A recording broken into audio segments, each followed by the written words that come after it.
చనిపోయిన వాళ్ళే అలాగే ఉంటున్నారు సార్. నెక్స్ట్ దానికి ఆధార్ నెంబర్ లింక్ అయింది sir.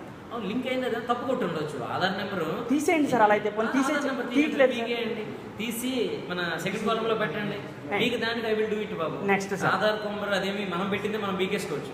One more thing sir, position అన్నది మీరు ఎస్టాబ్లిష్ చేయరా సార్? పొజిషన్ మీకు రెవెన్యూ డిపార్ట్మెంట్కి సంబంధం లేదు. జస్ట్ కైండ్లీ లెట్ మీ చేస్తాం, మేమే చేయాలి. మీరు ఎందుకు చేయట్లేదు సార్? మరి 2001 నుంచి నేను go on asking, go on claiming, go on filing petitions in front of commissioner land administration, revenue secretary, everywhere I file several petitions. అంటే అర్థం కావట్లేదు. ఇప్పుడు వితౌట్ ఎనీ డిస్ప్యూట్ మీరు వెళ్ళి ఎందుకు నాది రికార్డ్ చేయడం లేదని నేను ఆన్సర్ చెప్తాను తప్ప, వెన్ మీరు title suit is pending with the court, నేను ఎందుకంటే ఇంకొక ఆయన కూడా అదే మేమే ఉన్నామని కదా క్లెయిమ్ చేస్తున్నాడు. ఎవరు సార్? ఇంకొక ఆయన కూడా మేము ఉన్నామని క్లెయిమ్ చేస్తున్నాడని తహసీల్దార్ గారు చెప్తున్నారు.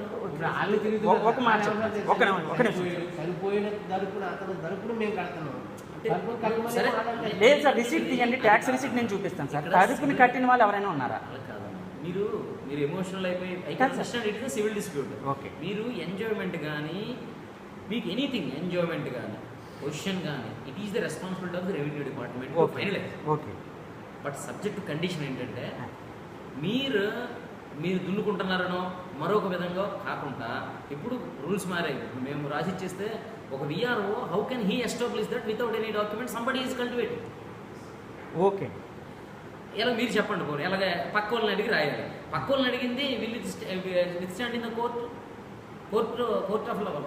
అయిపోయారు రండి. కాదు సార్, ఏమండి కోర్ట్ అయిపోయారు రండి. కోర్ట్ అవుతున్నప్పుడు వేరే వాళ్ళు just I would like to know one thing, sir. Cheppandi. How court will establish the position of the particular enjoyer? నేను అదే చెప్తున్నాను. How will it establish? ఎవరైనా ఎస్టాబ్లిష్ చేయడానికి సేమ్ ప్రిన్సిపల్స్ అండి. దానికి ఏం కొత్త ప్రిన్సిపల్స్ ఎవరికి ఉండవు. ఈవెన్ కోర్టు కూడా రెవెన్యూ అడుగు తెలియలా కోర్టు అడుగు తెలుస్తుంది నేను అన్నాను. మరి రెవెన్యూ వాళ్ళు ఎందుకు ఎంజాయర్ కాలం ఫిల్ చేయట్లేదు సార్? ఎంజాయర్ కాలం ఫిల్లింగ్ అంటే మీరు ఒక్కరే ఉంటే వితౌట్ ఎనీ ఫర్దర్ డిస్ప్యూట్ నేను ఇప్పుడే చెప్తాను మీ పేరు రాయండి. మీకు అలా కాదు సార్, అక్కడ పొజిషన్ కోసం ఏమైనా సూట్ ఉందా? అలా కాదండి, డాక్యుమెంట్ ఏంది ఉందా? రిజిస్టర్డ్ సేల్ డీడ్ ఉంటే కాదు సార్. నేను వాళ్ళతో రిజిస్టర్డ్ సేల్ డీడ్ మీ దగ్గర ఉందా? రిజిస్టర్డ్ సేల్ డీడ్ లేదు సార్. ఒకటి వే ఆఫ్ ఫైనలైజింగ్ ఏంటంటే either you should be a legal heir of the particular person. మీ నాన్నగారి బదులు మీరో, లేదా మీ అమ్మగారి బదులు మీరో, లేదా వాళ్ళ అమ్మగారి బదులు వాళ్ళ కూతురో కొడుకో మనవడో అయితే ఇప్పుడు రాయమని చెప్పేస్తాను. Have any relation with relation ఉంటే మేము ఏం చేస్తామంటే సహజంగా నెక్స్ట్ ఎవరు దుంటారు వాళ్ళ లీగల్ హెయిర్స్, వాళ్ళ నాన్నగారు కాకపోతే వాళ్ళ అబ్బాయి ఇమీడియట్ లీగల్ హెయిర్కి మేము ఇచ్చేదానికి మాకు ఎలాంటి ఇబ్బంది లేదు. తండ్రిది కొడుకు ఇవ్వడానికి మాకెవరికి ఇబ్బంది లేదు అంటే అన్లెస్ మళ్ళీ వాళ్ళ కొనుక్కులు ఎవరు కొట్టుకోరు. But no one filed any petition regarding the claiming of that particular property. How you are going to ask us? I couldn't understand. I am the actual enjoyer. ఎవరు సార్? ఇది చూపించండి sir. Just I would like to know. వాళ్ళు మీరు ఇచ్చినట్టుగానే వాళ్ళు కూడా ఇది మాదని చెప్తున్నారు కదా. మీ దగ్గర ఎక్కడైనా ఒక పిటిషన్ ఉందా సార్? మీ ఆర్డీఓ కోర్టులో ఆర్డీఓ కోర్టులో అసలు సివిల్ కోర్టులో ఎవరైనా మీకు పార్టీగా ఉన్నారా లేదా? సివిల్ కోర్టులో ఉన్న వాళ్ళు గ్రాండ్ చిల్డ్రన్ అండి, ఓన్లీ గ్రాండ్ చిల్డ్రన్. మీకు అర్థం కావడం లేదు. మీరు ఎలా ఆలోచిస్తున్నారంటే సివిల్ కేసులో ఉన్నప్పుడు మీరు party sir respondents, revenue department, even revenue department మీరు ఉండి సార్ మీరు you are acting on behalf of the plaintiffs. I couldn't understand this. మీకు తెలియకపోతే ఇప్పుడు వాళ్ళ ఫైల్ సార్ ఒక్క మ్యూటేషన్ కోసం కానీ నేను ఎంజాయ్ అయినా కానీ ఎవరైనా మీకు చెప్పేది ఆలోచించండి. ఇప్పుడు మేము అవకాశం ఇస్తున్నామని ఎందుకు రాస్తున్నారు కానీ సివిల్ కోర్టులో ఎవరైనా వింటాడా మీ బాధ? ఇప్పుడు ఒకటి ఇది వాళ్ళ మీరు మార్చేసిన తర్వాత విఆర్ఓ గారిని తహసీల్దార్ గారిని సమస్యతో హూ విల్ బి రెస్పాన్సిబుల్? నాకు ఆ మాట చెప్పండి. మీరు గివ్ ఇన్ రైటింగ్. ఎందుకండి అలాగంటారు? మీకు ఇప్పుడు తప్పు చేశారంటే హైకోర్టుకి వెళ్ళి మాకు నిజంగా తప్పు చేస్తే తహసీల్దార్ విల్ బి సస్పెండెడ్.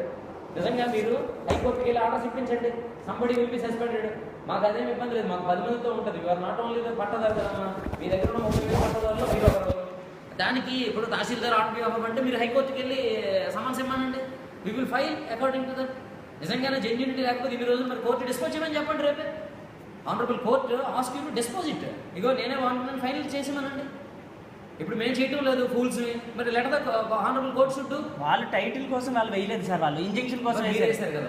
నేను వేసానండి. మరి మీరు డిస్పోజ్ చేసామని బాబు. మేము వి విల్ మ్యూటేట్ ఇమీడియట్లీ.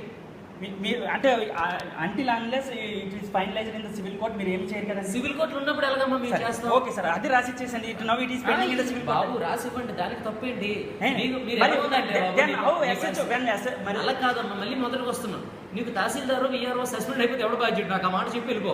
ఏదండి ఏమండి చేను పండిస్తే గయ్యాలని రాస్తే సస్పెండ్ చేయాలి సార్ విఆర్ఓని? అది మీరు ఎలాగైనా కోర్టులో మళ్ళీ కోర్టులో చూసుకున్నారు. మీరు ఆర్డీఓగా మీరు సస్పెండ్ చేయండి సార్. అతను నేను సస్పెండ్ చేసే అథారిటీ లేదమ్మా. సరే మీరు కావాలి కలెక్టర్ గారు అడగండి. విఆర్ఓని సస్పెండ్ నేను వెళ్తాను సార్, రేపు గ్రీవెన్స్కి వెళ్తాను నేను. వెళ్ళండి బాబు. ఎందుకంటే పొజిషన్లో నేను మరి మీరు ఐఎమ్ వెల్కమింగ్ యూ. మీరేమి కొత్త కాదు, మీకు వాస్తవం చెప్పడానికి ఈరోజు పిలిచాను. అదర్వైజ్ ఇది ఆర్ఓఆర్ కేసు కాదు, తెలుసు కదా మీకు. ఆర్ఓఆర్ కేసు అంటే టైటిల్ పెండింగ్ ఉంటుండగా నేను తీసుకోకూడదు.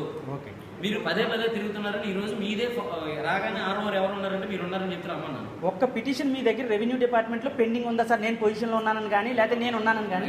మీకు ఒకటి అర్థం కావటం లేదు. మీది ఇప్పుడు సివిల్ కోర్టులో పెండింగ్ ఉండగా మీ పేరుని మారిస్తే మీరు తప్పు చేసినట్టు కాదా? కొన్ని అట్లీస్ట్ మీరు ఎంజాయ్ ఈయనని మీరు అనుకుంటారా సార్? రెండు కలిపేస్తాను రండి, మీకు అదే సమస్య. మీరు ఏదేదో చెప్పుకుంటూ వస్తారు. ఈయన పరిస్థితి వేరు. ఈయన తప్పు చేసి గయ్యాలనంటే హీ విల్ బి సస్పెండెడ్. ఎప్పుడు సస్పెండ్ చేస్తారంటే మీకు అది కూడా చెప్తున్నాను. కోర్టు అయిపోయిన తర్వాత ఇగో ఈయన వల్లే విఆర్ఓ గయ్యాలని రాయడం వల్లే తప్పని మీరు వేయండి. మీరు జెన్యున్గా మీరు బయటకు రావాల్సిన పని లేదు. ఇమీడియట్గా ఇప్పుడు ఈయన తప్పు చేశారని లేదా తహసీల్దార్ 35 నేను ఎంటర్ రాసేస్తాను. కానీ మీరు ఇక్కడ అన్నీ కలిపేస్తున్నారు. మీకు గయ్యాలు రాసిన దానికి మీ టైటిల్కి ఇబ్బంది ఉండొచ్చు, నేను కాదని అంటలేదు. కానీ రెండు క్లబ్ చేయకండి. ఒక ఆర్ఓఆర్ దీంట్లో ఎంజాయర్ వచ్చిన తర్వాత మీరు 6 అప్లై చేసుకుని మీరు చెప్పిన ప్రొసెస్ అంతా నేను కాదని అంటలేదు. కానీ ఇంకో సెకండ్ పార్టీ క్లెయిమ్ చేస్తున్నారంటే మీరు మార్చమంటారు. సెకండ్ పార్టీ క్లెయిమ్ చేస్తున్నారని మీ దగ్గర కానీ ఎంఆర్ఓ ఆఫీస్లో కానీ ఎక్కడ లేదు సార్. ఓన్లీ కోర్టులో ఉంది. మీ ఎదురుగానే చెబుతున్నారు. చెప్పండి, పిటిషన్ చూపించండి. At least I would like to know the at least petition. ఒక పన్ను కడతానని కానీ చూపించండి. ఇవ్వండి, వాళ్ళకి ఇవ్వండి. ఏమైంది దానికి? నేను ఆయన కంటెన్షన్ ఒకటేనండి. మీరు అందరూ ఇక రేపు నన్ను కూడా అంటాడు మేమందరం వాడు ఎవడో అమ్ముడిపోయామని. ఈయన ఇప్పుడు ఈయనతో మనం అనిపించుకోవాలన్నమాట. బాబు నా దగ్గరికి వచ్చినప్పుడు నా గురించి తెలుసుకుని రా. లేదు నేను మిమ్మల్ని ఏమీ అనలేదు సార్. మీరు అలా అనుకున్నా వెళ్ళిపోమంటే వెళ్ళిపోతానండి. అలా ఏం లేదు. మీరు వచ్చినప్పుడు ఏం చేస్తారంటే సగం మంది మీకు న్యాయం జరిగితే మేము మంచి వాళ్ళవి, మీకు కానీ మీ వైపు మాట్లాడకపోతే మేము చెడ్డోళ్ళం అయిపోతాం.